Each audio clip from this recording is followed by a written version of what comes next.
Okay, and we are back rolling live for our 2-day coverage of the Envestnet Elevate conference here in Las Vegas. And to kick us off for our second day, which is our final day as well, we have Andrew Stavaridis, the Stav, aka, who is the Chief Relationship Officer for Envestnet. So we could talk about a lot of stuff. We only had about 10 minutes. So I want to focus on the one thing that I thought was really interesting for this conference. You guys had that kickoff workshop about high net worth individuals. And I think that was one of your best attended sessions. Why was that, and what did you guys talk about? Well, first of all, thank you for having me, Chuck. You bet. So Envestnet has been spending a lot of resources and time in expanding our high net worth capabilities, really in 3 areas. First, in technology. Second, around solutions and products we're bringing to the market. And then really, and the third really is around practice management, sales, white glove service. Yep. So on the technology side, we've really advanced the capabilities within our UMA to deliver custom one-to-one modeling for high net worth individuals.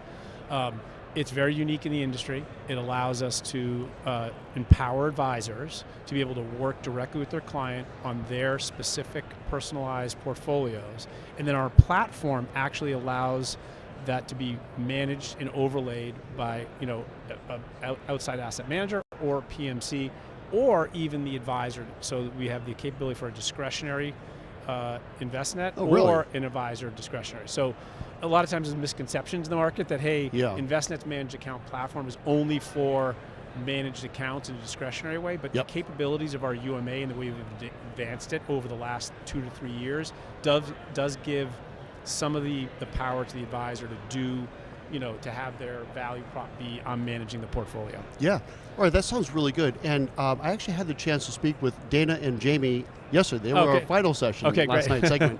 And so I got a little bit of a taste of that as well. Is that the same as what we're talking about here? Exactly, same thing.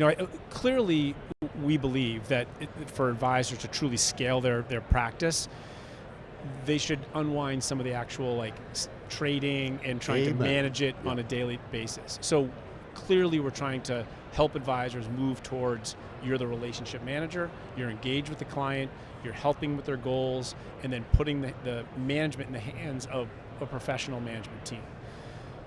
But as always, there's always advisors that say, no, my value prop is really laying in the allocation and picking the different SMAs or FSPs or securities or whatever it is.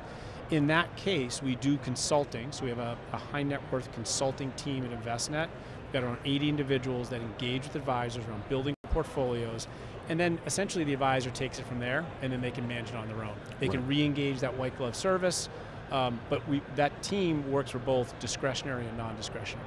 Okay, you touched upon something there that we talk about a lot on goRIA, which is what should an advisor do? And I'm of the mindset, now look, I've been doing this for 30 years. So I started off as an actual stock broker. Like you saw the movie Wolf of Wall Street, okay? Not too dissimilar from that situation in New York City. Me and Josh Brown, actually. Josh and I have actually joked about this. Not the same firm, but same timeline and same kind of idea. So we were just researching stocks, picking stocks, selling stocks. That's dead, in my opinion. 100%. There are some advisors that are still doing that, but what I tell young advisors all the time, and young advisors really get this because younger clients get this. Younger clients are not going to hire you, by and large, this is a generalization, because you're going to pick stocks better than someone else. They're hiring you, as you say before, for the planning, and I would argue the behavioral finance. And boy, have we seen the importance of behavioral finance this week, yes? Yeah, absolutely.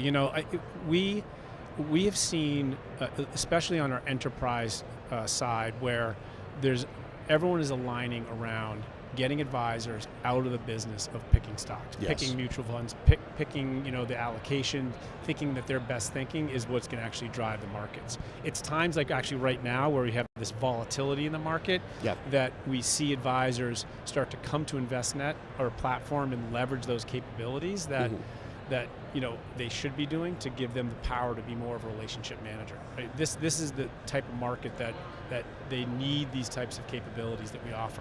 It's so important, and I really do think, and there's some great studies out there. At some point, we're going to do a podcast on some of these studies, and it's not so much the client success, because advisor A picked better stocks than advisor B. Advisor A is doing a better job, I would argue, of holding that client's hands, making sure they don't do something stupid like sell off this week. Yep. And all this, yeah? So it's interesting you say that. We have, I think you know this, we have a lot of data and analytics because we have $6 trillion in assets that flow through our platform. So we have a lot of information about not only just the actual assets that are coming in, the holdings, but also how advisors who are managing their own portfolios, how they're doing versus the markets. How are they doing? They're right along the same. Poorly? Can we just say poorly? Because that's my guess. I will say it this way.